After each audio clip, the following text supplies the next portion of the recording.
নমস্কার বন্ধুরা, আবার একটা নতুন ব্লগ আনতে চলেছি। আপনারা দেখুন, আমি আজকে টমেটো সস বানাবো। টমেটো তুলছি, আমাদের বাগান আছে, বাগানের টমেটো আজকে তুলে আনছি।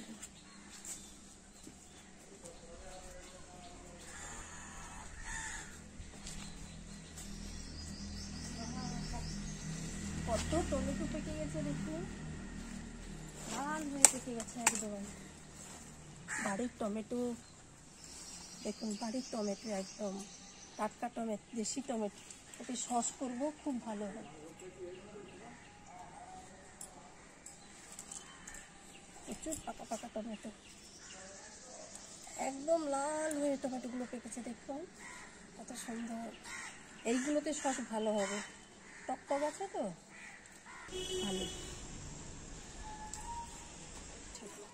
বাবা, এইটার ভিতরে কত,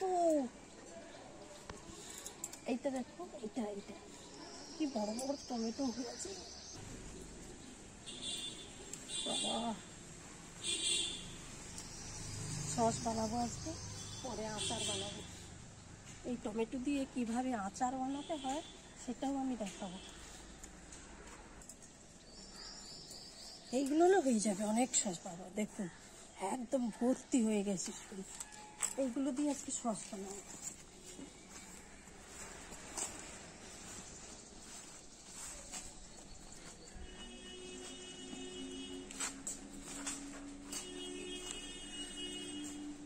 আমি এবার কিভাবে সস বানাবো আপনাদের দেখাবো। এটা একদিন তবু রেখে দেবো, টুকটুকে হয়ে লাল হয়ে যাবে। টুকটুকে লাল হলে সস বানাতে ভালো হবে, কালারটা ভালো আসবে। দেখুন বন্ধুরা, আমি যে বাগান থেকে টমেটো তুলেছিলাম পুরো লাল হয়ে গেছে। কালকে তুলেছিলাম, আজকে পুরো লাল টুকটুকে হয়ে পেকে গেছে দেখুন, একদম লাল হয়ে গেছে। এগুলোকে আমি ধুয়ে নিই, ধুয়ে নিয়ে আপনাদের কাটা দেখাচ্ছি। ধুয়ে নিয়েছি, এবার ধুয়ে আমি 4 ফালি করে শুধু কেটে নেব। দেখুন, শুধু 4 ফালি করে কেটে দেখাচ্ছি।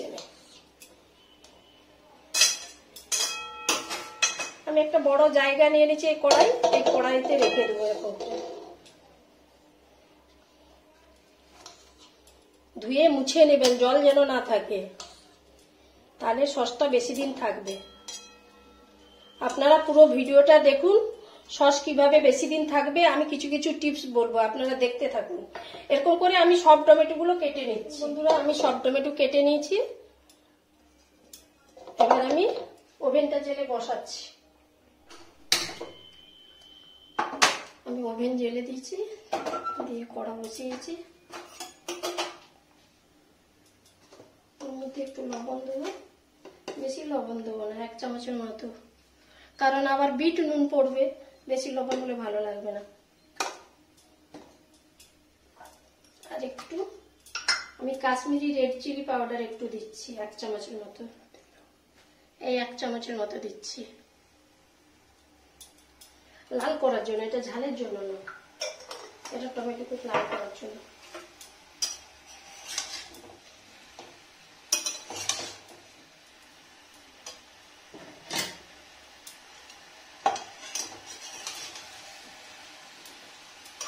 দিয়ে আমি একটা ঢাকনা চাপা দিয়ে দিচ্ছি,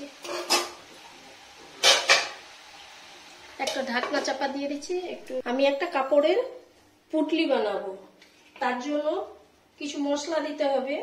একটা পেঁয়াজ কুচি, একটা বড় পেঁয়াজকে কুচি করে নিয়েছি। 1 ইঞ্চি আদা, এই আদাটাকে আমি থেতো করে নিয়েছি।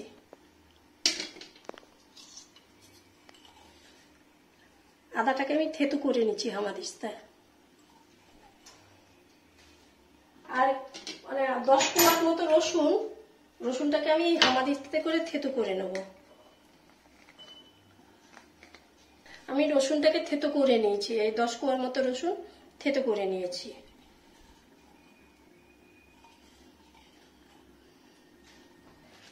দুটো দারুচিনি, 2 টুকরো দারুচিনি দিয়েছি। 2টো এলাচ, একটু মুখটাকে ফাটিয়ে 2টো এলাচ দিচ্ছি।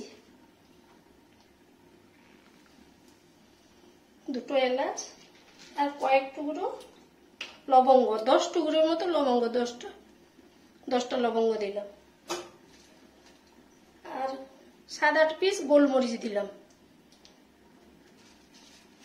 2টো তেজপাতা একটু কেটে দিয়ে দিলাম। এবার এই পুটলিটাকে বাঁধবো, একটু আলতো ভাবে বাঁধবো। আপনারা পুরোটা দেখবেন ভিডিও, তাহলে বুঝতে পারবেন।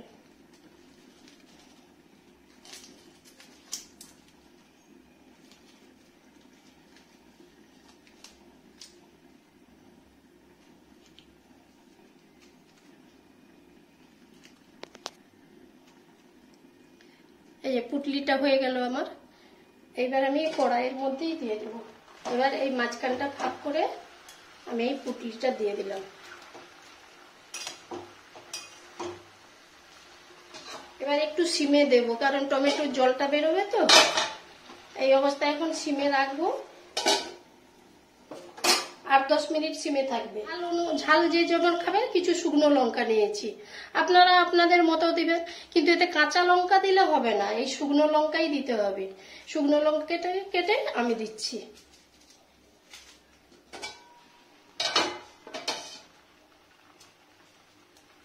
শুকনো লঙ্কাটাকে টুকরো করে করে কেটে দিয়ে দিচ্ছি।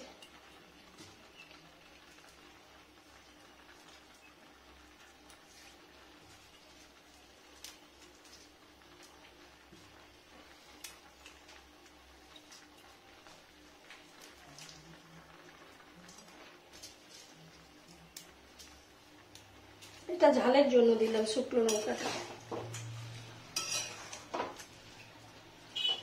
এবার টমেটোটা একটু মজতে থাক, সেদ্ধ হোক, সিমে থাকলো। 10 মিনিট পরে আসছি।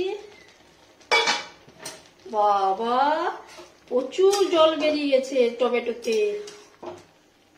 এবার জোরে দিতে হবে, জলটাকে মারতে হবে। এবার একটুও জল দিইনি আমি, কাঁচা জল একটুও দিইনি, টমেটোর জল কত বেরিয়ে গেছে। এই জন্য টমেটো ভালো থাকে, এই কাঁচা জল না দিলে টমেটোটা ভালো থাকে। এই জলটাকে এবার একটু মেরে নেব। আবার একবার ঢাকা দিয়ে দিই।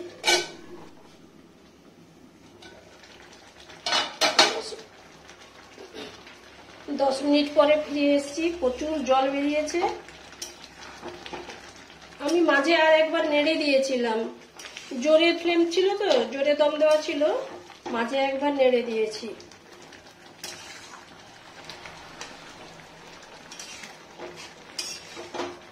আর একটু সিদ্ধ হওয়ার জন্য ঢাকা দিয়ে রাখবো মিডিয়াম ফ্লেমে।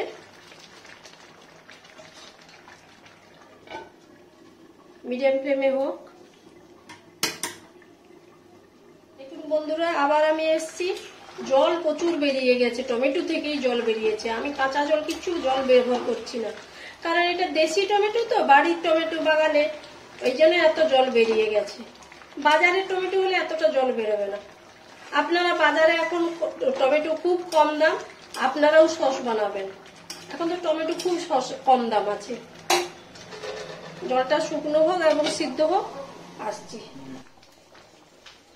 আমার হয়ে এসছে। এইরকম জল যখন মাখো মাখো হয়ে যাবে, তখন নাম করাবেন। আমি এবার ওভেনটা অফ করে দেবো। এই যে কাপড়ের পুটলিটা এর ভেতরেই আছে, এখন থাকবে। আমি ওভেন বন্ধ করে দিলাম। এবার আমি এটাকে ঠান্ডা করে নেব। টমেটোটাকে আমি ঠান্ডা করে নিয়ে আসছি। বন্ধুরা, আবার আমি ফিরে এসেছি। এই ঠান্ডা হয়ে গেছে, পুরো টমেটোটা ঠান্ডা হয়ে গেছে। এই মশলার যে পুটলিটা, এটা আমি চিপে বের করে নিচ্ছি। এখন মশলার পুটলিটা টিপে বের করে নিচ্ছি। এবার আমি একটা মিক্সি নিয়েছি, এই মিক্সিতে পেস্ট করে নেব টমেটোগুলো। একটা মিক্সিতে হবে না, দুবার করে পেস্ট করতে হবে। অর্ধেকটা করে দুবার করে আমি পেস্ট করছি। আমার পেস্ট হয়ে গেছে। আমি এবার এরকম একটা বড় ছাঁকনি নিয়েছি, এরকম ছাঁকনিতে আমি ছেঁকে নিচ্ছি। টমেটোটা ছেঁকে নেব, যাতে না ওর বীজ ছাল গলে যায়।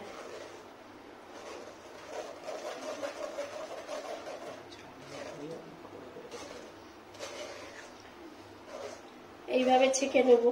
আপনাদের ছাঁকনি যদি এরকম ছাঁকনি না থাকে আপনারা কাপড়ে করেও ছেঁকতে পারেন, সুতির কাপড়ে করে ছেঁকে নেবেন।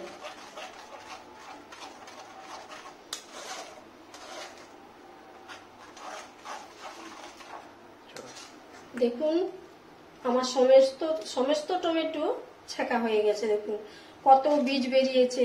এই যে টমেটোর বীজ, লঙ্কার বীজ, এগুলো ছেঁকে নিতে হবে। ছাল, টমেটোর ছাল, এগুলো সব ছেঁকে নিতে হবে। কত বীজ বেরিয়েছে দেখছেন? এগুলোকে ফেলে দেবো। এবার আমি ওভেনটা জ্বালবো।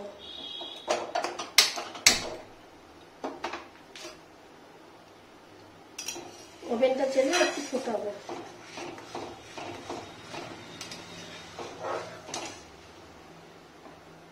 এতে দিয়ে দেবো 1 কাপ চিনি। যে যেমন মিষ্টি খায় সেই অনুযায়ী চিনিটা দেবেন। এই মিষ্টিটা নিজের কাছে, আমি যেমন চিনি খাই তেমন ভাবে দেবো। আর টমেটোতে একটু রং আসবে এই চিনিটার জন্য, কালারটা ভালো আসবে, এই জন্য চিনিটা দিয়ে দিলাম। আর একটু বিট লবণ দেবো। বিট লবণটা 1/2 চামচের মতো দিচ্ছি। আগে আমার লবণ দেওয়া ছিল, বিট লবণটা দিলে একটু স্বাদ ভালো হয়, এই জন্য বিট লবণটা দিলাম।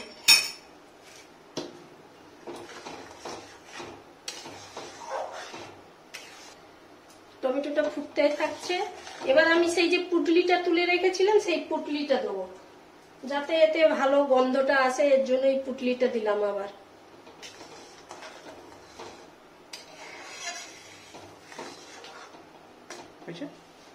পুরো দোকানের মতো এই সস লাগবে। এই যে মশলাটা দেওয়া আছে পুরো দোকানের মতো সেন্ট লাগবে।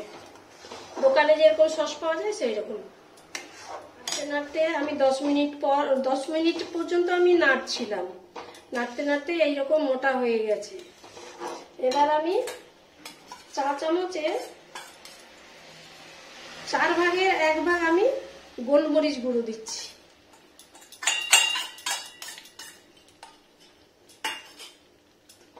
গোলমরিচ গুঁড়ো যে যা ঝাল অনুযায়ী দেবেন। এবার দেবো আমি কিছুটা ভিনিগার। ভিনিগারটা দিলে ভালো থাকে সস, এই জন্য ভিনিগার দিলাম একটু। ভিনিগারের সঙ্গে একটু কর্নফ্লাওয়ার মিশিয়ে দিলাম।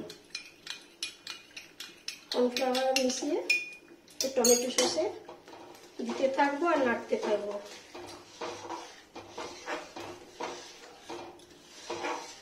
যখন এই ভিনিগার আর কর্নফ্লাওয়ারটা দেওয়া হবে কড়াই সবসময় নাড়তে হবে।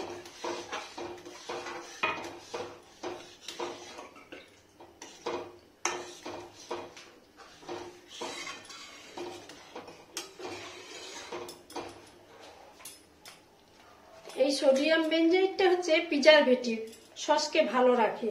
এই এর একটুখানি দিচ্ছে, 1 চিমটে মতো।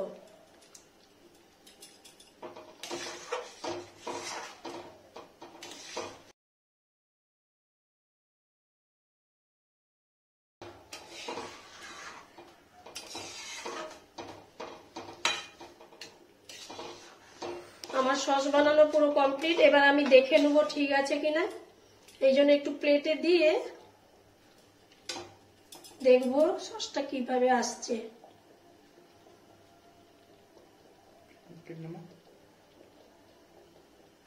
না আর একটু হবে,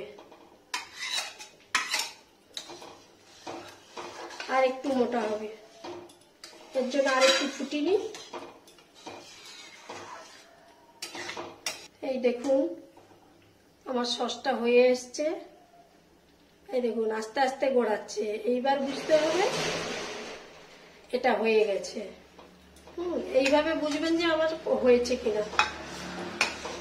এবার আমি গ্যাস অফ করে দিচ্ছি। এটাকে ঠান্ডা করে আমি বোতলে ঢুকাবো, তখন দেখাবো আবার। এটা এখন ঠান্ডা হোক। এই দেখুন কত সুন্দর আমার হয়ে গেছে এই সস। খুব সুন্দর হয়েছে, মোটাও হয়ে গেছে, বসে গেছে, ঠান্ডা হয়ে গেছে। ঠান্ডা হওয়ার জন্য বসে গেছে। কত সুন্দর মোটা মোটা হয়েছে সসটা। এইভাবে আপনারাও বানাবেন। এবার আমি একটা কাঁচের জার নিয়েছি, এই কাঁচের জারটাকে ভালো করে গরম জল দিয়ে ধুয়ে নিয়েছি, নিয়ে এই কাঁচের জারে ভরবো এই সসটা। কাঁচের জারটা ভালো করে শুকনো করে নেবেন আর ঠান্ডা করে সস ভরবেন, তাহলে অনেক দিন থাকবে।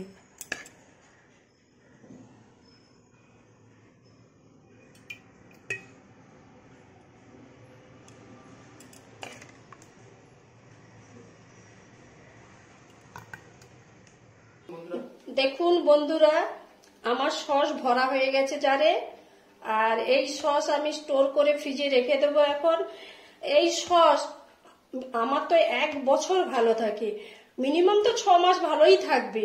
এই সময় আপনারা এই সসকে স্টোর করে রেখে দিবেন, কারণ এখনো টমেটোর খুব কম দাম, এখন আমাদের এখানে তো 10 টাকা করে টমেটো। এই সময় স্টোর করে ফ্রিজে রেখে দিবেন, আর যখন খাওয়ার সময় হবে তখন বের করিয়ে খাওয়া হয়। যেমন আমরা খাই ম্যাগির সঙ্গে, চাউমিনের সঙ্গে, তারপরে মোমোর সঙ্গে, আমরা তো আমাদের সস সবসময় লাগে। কিছু কিছু খাবারেও দিতে হয়, চিলি চিকেনে দিতে হয়, অনেক কাজে লাগে আমাদের সস। এই সময় আমরা স্টোর করে রেখে দেবো। আর আমার এই ভিডিও যদি আপনাদের ভালো লেগে থাকে, আপনারা আমাকে দয়া করে সাবস্ক্রাইব করবেন, আর লাইক করবেন, শেয়ার করবেন, আর কমেন্ট করতে ভুলবেন না। কোনো অসুবিধা হলে আমাকে কমেন্ট করবেন। নমস্কার।